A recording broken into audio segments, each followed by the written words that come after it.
ఈ అవ్వ ఫుడ్ తింటూ ఉంటే అవ్వ గొంతులో అన్నం ఇరుక్కుపోతుంది. కానీ ఈ పాప గేమ్ ఆడడంలో బిజీగా ఉంటుంది. దాంతో అవ్వని గమనించదు. కొద్దిసేపటికే పాప తిరిగి చూస్తే అప్పటికే అవ్వ చనిపోయి ఉంటుంది. మెల్లిగా అవ్వ శరీరం నుంచి ఆత్మ కూడా బయటికి వెళ్తూ ఉంటుంది. దాంతో ఈ పాప అవ్వ ఆత్మని మళ్ళీ అవ్వలోకి దూర్చడానికి ట్రై చేస్తుంది. కానీ ఆ ఆత్మ పాపని కూడా తనతో పాటు స్వర్గానికి తీసుకుని వెళ్లిపోతుంది.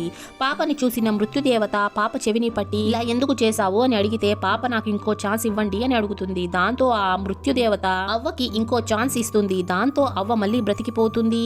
అప్పటి నుంచి పాప అవ్వ కింద పడిపోకుండా అవ్వకి ఏమీ కాకుండా చాలా జాగ్రత్తగా చూసుకుంటూ అవ్వ వెనకాలే తిరుగుతూ ఉంటుంది. ఒక రోజు పాప ఒక గేమ్ ని చూసేసి అవ్వని మర్చిపోతుంది. అప్పుడే అవ్వ చేతిలో ఉన్న పర్స్ కింద పడిపోతుంది. దాంతో ఆ పర్స్ ని తీసుకోవడానికి అవ్వ కిందకి వంగితే అప్పుడే ఫాస్ట్ గా ఒక లారీ వస్తుంది. అది గమనించిన పాప వెంటనే ఆ లారీ వైపుకి ఒక కత్తిని విసిరి టైర్ ని పంచర్ చేసేస్తుంది. ఆ లారీ అదుపు తప్పి ఒక షాప్ లోకి వెళ్లిపోతుంది. షాప్ లో ఉన్న పళ్ళన్నీ అవ్వపైకి పడడంతో ఈ పాప నింజా టెక్నిక్ తో ఆ పళ్ళన్నిటిని పక్కకి జరుపుతుంది. లాస్ట్ లో ఒక పండు అవ్వ వైపుకి ఫాస్ట్ గా వెళుతూ ఉంటే అప్పటికే పాప చేతిలో ఉన్న కర్ర విరిగిపోయి ఉంటుంది. దాంతో పాప తన చేతిలో ఉన్న వీడియో గేమ్ ని విసిరి ఆ పండుని కూడా కింద పడేస్తుంది. ఈ విధంగా ఈ పాప తన అవ్వ ప్రాణాల్ని కాపాడేస్తుంది. వీడియో నచ్చినట్లయితే లైక్ చేసి ఛానల్ ని సబ్స్క్రైబ్ చేసుకోండి ఫ్రెండ్స్.